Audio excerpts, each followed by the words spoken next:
dan juga Fernando Hadityo Ganinduto, anggota Komisi 6 DPR RI. Selamat sore Bung Media dan juga Bung Nando. Terima kasih sudah bergabung bersama kami di Kompas Petang.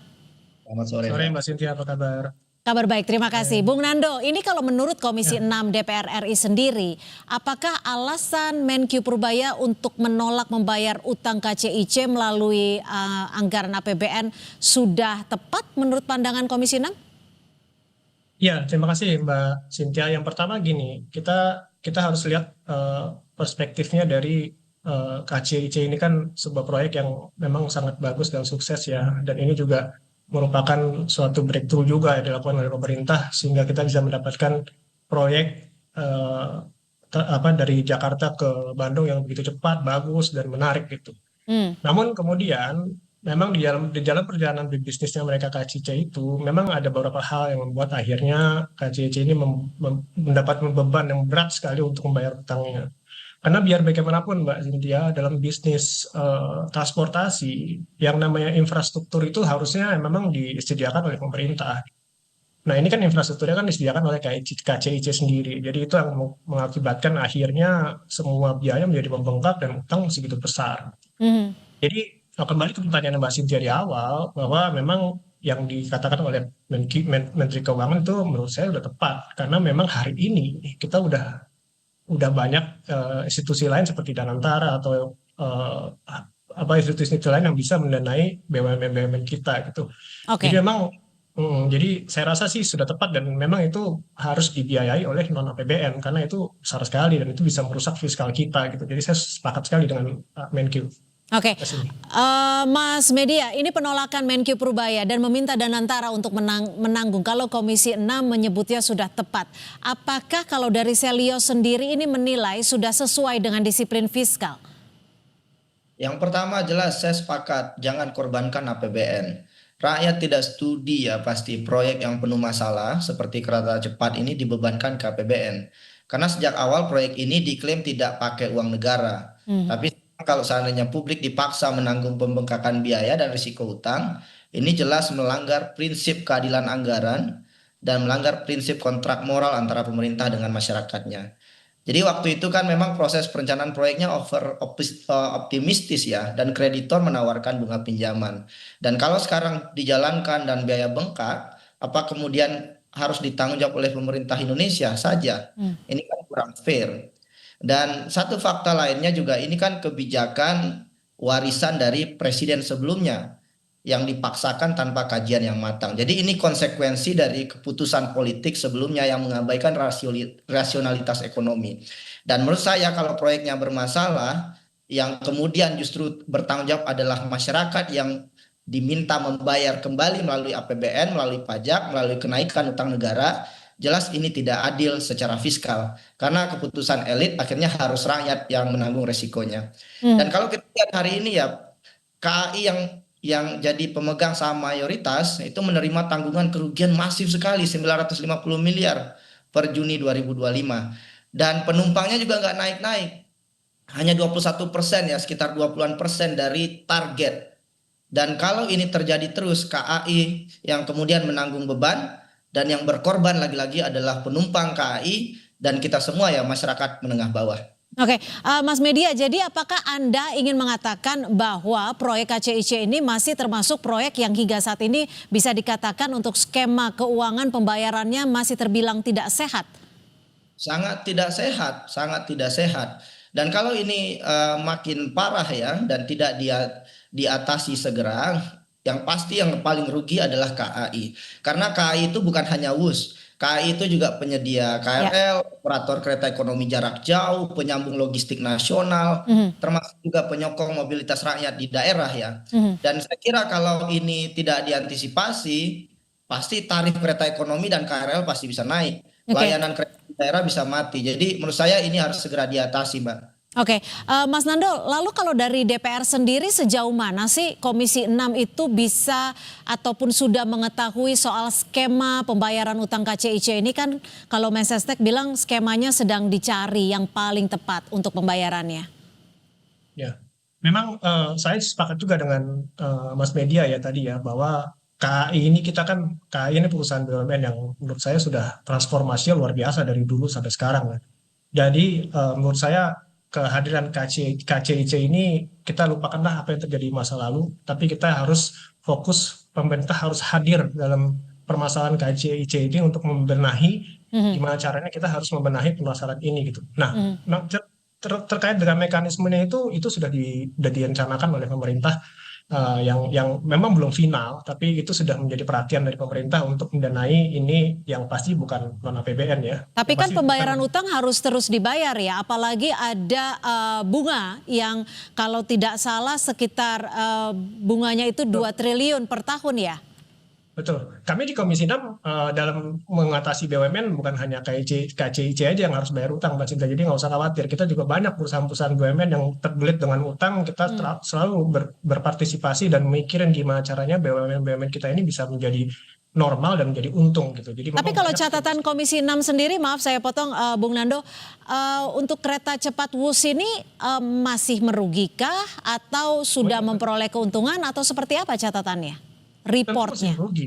Tentu masih merugi. Dan ini kan kalau tentu masih merugi, dan bahkan di satu titik di mana kalau kita tidak selamatkan atau kita tidak memberikan strategi yang paten pada KCIC ini bisa bisa bangkrut ini KCIC ini. Jadi ini harus menjadi perhatian kita.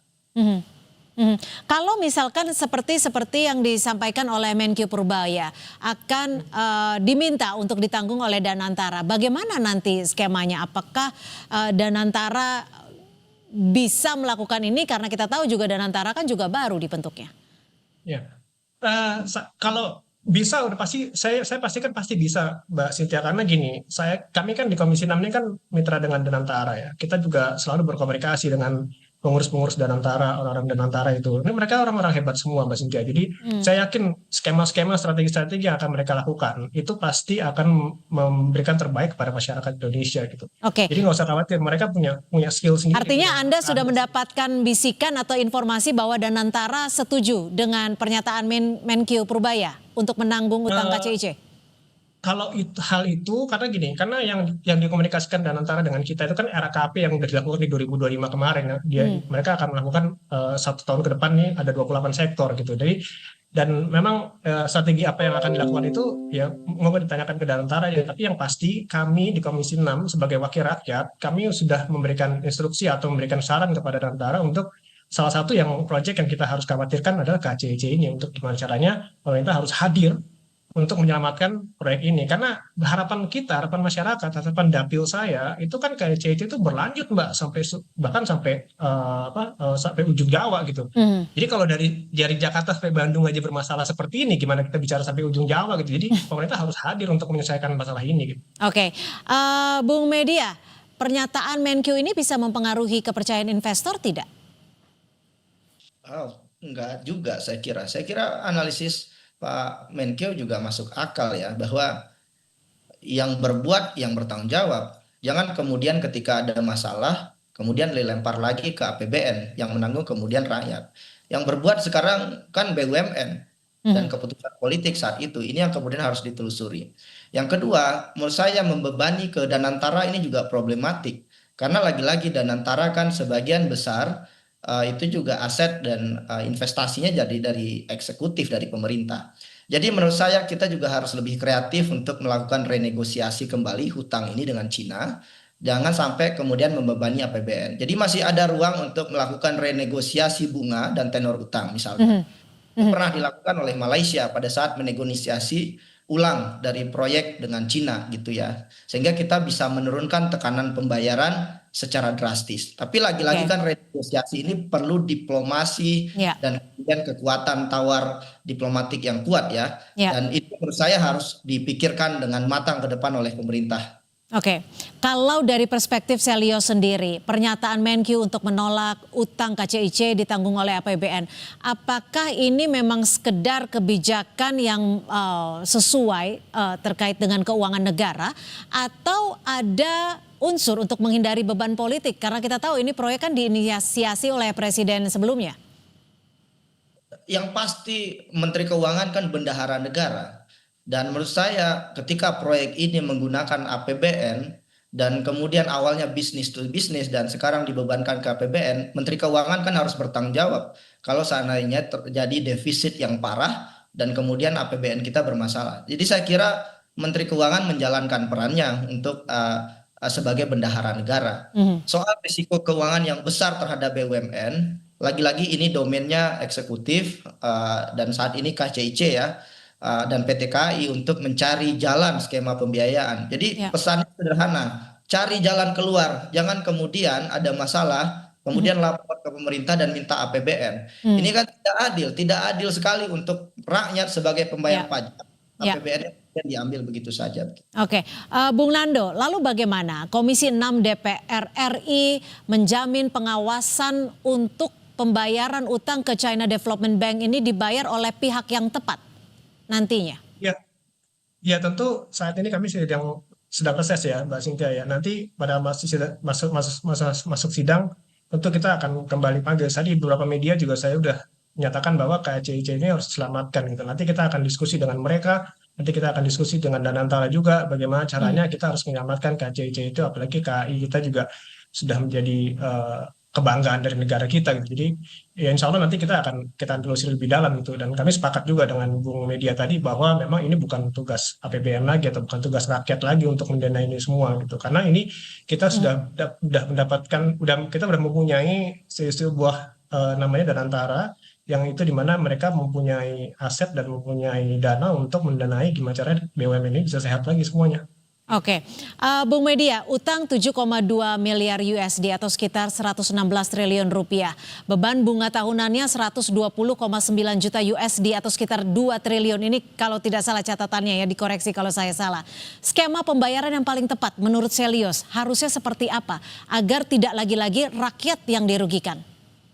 Pertama, renegosiasi bunga dan tenor utang itu bisa dicoba. Yang kedua, mungkin bisa menawarkan skema debt for operation. Jadi Indonesia mungkin tidak perlu membayar sebagian kewajiban utang dalam bentuk kas, tetapi bisa diganti dengan hak operasi atau maintenance jangka panjang kepada pihak China. Tentu dengan batasan tertentu, dengan juga mempertimbangkan kemandirian dari sektor ekonomi kita. Kita juga mungkin bisa meminta kreditor untuk menanggung sebagian risiko, misalkan memberikan diskon tiket kepada WUS ini agar kemudian penumpangnya juga tidak mengalami. Jadi ada banyak cara Mbak sebetulnya, tapi lagi-lagi jangan pernah dibuka keran APBN untuk kesalahan pertimbangan bisnis yang kemudian dibebankan kepada rakyat. Oke, terakhir singkat saja Bung Nando, jika memang kereta cepat WUS ini terus merugi, skema ataupun target jangka pendeknya seperti apa? Gini, kalau kita, yang pasti kami di Komisi 6 akan terus mengawasi dan terus menjaga gimana caranya proyek ini akan terus berjalan ya Mbak. Proyek ini kan proyek baru juga di Indonesia juga baru berapa tahun gitu. Jadi dan ini merupakan sebuah proyek kebanggaan negara Indonesia juga, kita mempunyai kereta cepat ya, kereta Bandung. Dan kita harus gimana caranya kita harus mempertahankan ini. Jadi skema apapun yang akan kita lakukan gitu, pasti kita akan awasi pemerintah. Kita akan awasi pemerintah untuk gimana caranya KCIC itu akan terus berjalan gitu. Baik, terima kasih Bung Fernando Hadityo Ganinduto, anggota Komisi 6 DPR RI, dan juga Bung Media Wahyudi Askar, Direktur Kebijakan Publik Selyos, sudah berbagi perspektif di Kompas Petang. Selamat sore.